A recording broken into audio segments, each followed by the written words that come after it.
Selon l'OMS, 8 à 10% de la population mondiale est atteinte de dyslexie, un trouble d'apprentissage qui se manifeste par des difficultés de lecture, de prononciation, mais aussi d'attention. Pour en parler, Julia Siger nous a rejoint. Bonjour Julia. Bonjour Natacha.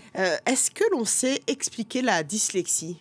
Alors d'abord, il faut comprendre que c'est un trouble qui fait partie d'une plus grande famille de troubles que l'on appelle dys. Vous avez la dysphasie, la dysorthographie, la dyspraxie, la dysgraphie. On ne va pas rentrer dans les détails, mais ce qu'ils ont en commun, c'est qu'ils modifient la capacité non seulement à retenir, à comprendre, à récupérer, mais aussi à transmettre l'information. Et pour l'instant, les causes sont encore assez méconnues. Les scientifiques, pourtant, ont l'air de s'accorder sur le fait que ce serait un problème de fonctionnement du cerveau, ou en tout cas un cerveau qui fonctionnerait différemment, et ce n'est en rien un problème d'intelligence, voire de manque de stimulation. Bien au contraire, les personnes peut-être les plus grandes de ce monde étaient dyslexiques, pour en citer que deux, Einstein ou Léonard de Vinci. Donc voilà, c'est vraiment pas un problème d'intelligence. Alors comment ça se manifeste ? Eh bien tout simplement, les enfants qui présentent une dyslexie vont avoir la difficulté à décoder déjà les mots qu'ils vont lire. En lisant, ils vont oublier parfois des lettres, ils vont inverser ou remplacer par exemple sans faire exprès, ce qui va affecter bien sûr la vitesse et la précision de leur lecture. Alors contrairement à la croyance populaire, tous les enfants dyslexiques n'inversent pas forcément les lettres et ne confondent pas forcément le B et le P ou le P et le Q, même si certains, évidemment, le font. Alors, pour vous donner quelques exemples concrets, l'enfant va par exemple oublier, il va par exemple ajouter ou inverser des sons dans le même mot. Il va par exemple dire talbe au lieu de table, ou encore il va confondre des mots qui sont très semblables, comme par exemple aime ou ami.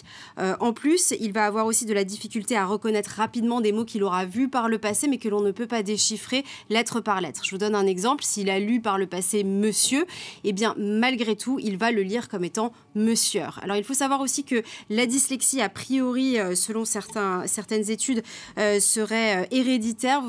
Les enfants ont 50% plus de chances d'être dyslexiques si l'un des deux parents est dyslexique ou présente un trouble de langage. Alors, comment justement diagnostiquer la dyslexie, Julia ? Alors, c'est un diagnostic rapide, comme pour tout trouble, évidemment, est important. C'est une orthophoniste qui va s'occuper justement de poser le diagnostic. Souvent, on ne diagnostique pas l'enfant avant qu'il commence à lire et écrire, et même pas avant le CE1 ou le CE2.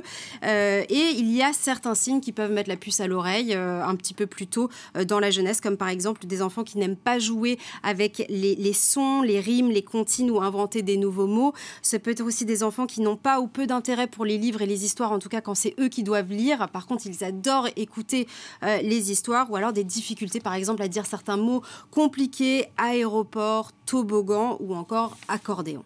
Alors, une découverte faite par des chercheurs français a permis en tout cas de mieux comprendre ce trouble. Absolument. Deux physiciens français, Albert Lefloche et Guy Ropard, ont en effet découvert qu'à l'inverse des non-dyslexiques, eh bien, les dyslexiques avaient deux yeux directeurs, ce qui provoque ce que l'on appelle des images miroirs. Je vais vous l'expliquer dans un instant, et ça crée une superposition des images.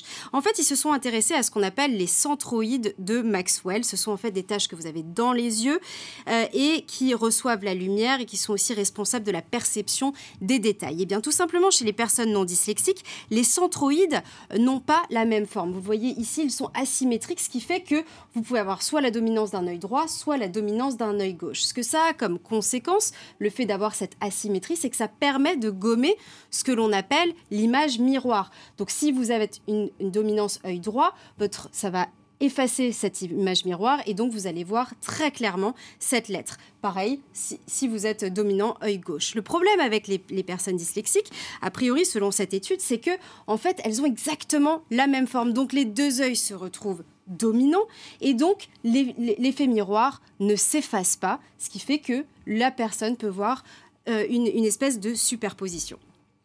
Pour pallier ce problème, justement,